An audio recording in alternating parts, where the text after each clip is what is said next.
पाकिस्तान में सबसे बड़ा जो सोर्स है हमारे पास अल्लाह के फजल से न्यूक्लियर टेक्नोलॉजी मौजूद है। हुकूमत में ये जुर्रत और क़यादत नहीं है कि वो खड़े होकर कहें कि हम पाकिस्तान के अवाम को जरूरत है लिहाजा हम न्यूक्लियर पावर इस्तेमाल करेंगे। इंडिया कर सकते तो मामला सिर्फ जो है कह देना कि बिजली मौका सुन लें, छुट्टियों से सॉल्व हो जाएगी। इस तरह के बैन शुरू हो गई है, दोनों एक तरफ हो गए, मरहम नहीं रखा जा सकता।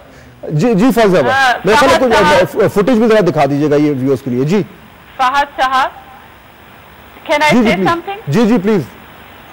देखिए, जो सियासी कायदीन होते हैं उनका काम लोगों को मुश्ताइल करना नहीं होता है, उनका काम होता है लोगों को समझदारी देना, लोगों को एक रास्ता दिखाना, मसले का हल तलाश करना।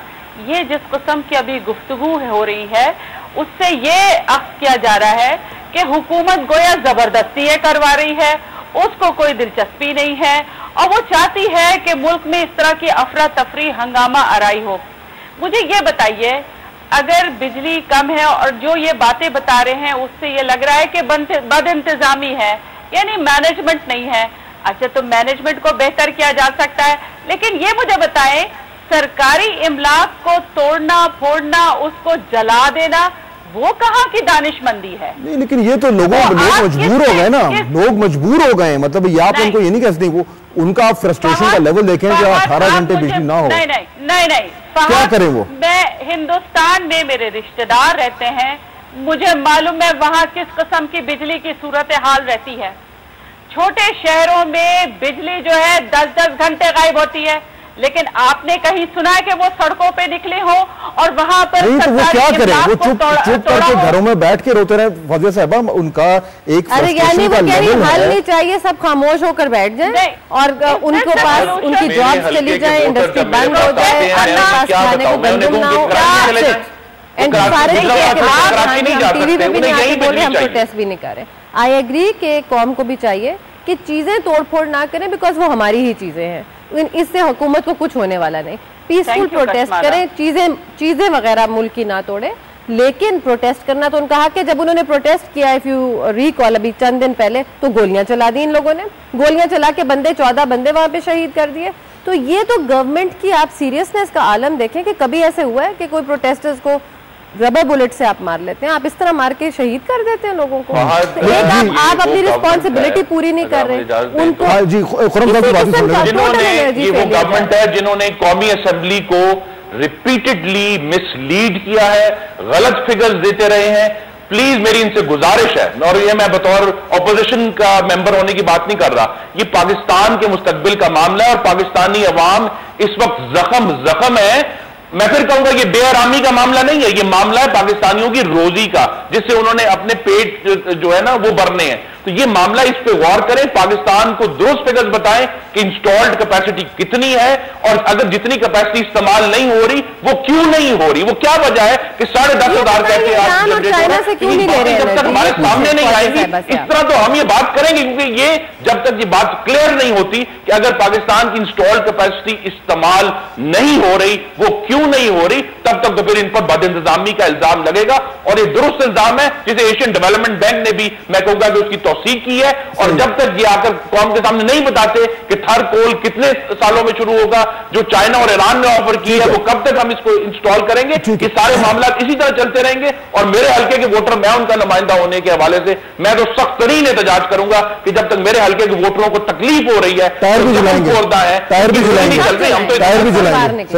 फौजी साहब, ये वैलिड पॉइंट है कि ठीक है मसला तो है, लेकिन जो आम लोगों के सवाल हैं उनके जवाब नहीं मिल रहे टेक्निकली। मतलब आप टेक्निकल पर्सन नहीं हैं, लेकिन जो हुकूमत के जिम्मेदार लोग हैं, चाहे वो मिनिस्टर साहब हों चाहे बाकी लोग हों, वो आए और वो बोलें कि भाई ये मसला है। और जिस तरह खुर्रम साहब ये बात कर रहे हैं कि भाई इंस्टॉल कैपेसिटी क्या है, क्यों नहीं इस्तेमाल हो रही, ये सारे जवाब अगर मिले तो शायद लोग कहें कि कोशिश तो हो रही है। अभी तक तो यही होता है कि जी देखिए ना, अगर मिनिस्टर साहब ये कहें कि अच्छा जी अगर आपके पास अगर कोई हल है तो आके हमें बता दें, ये तो कोई बात ना हुई।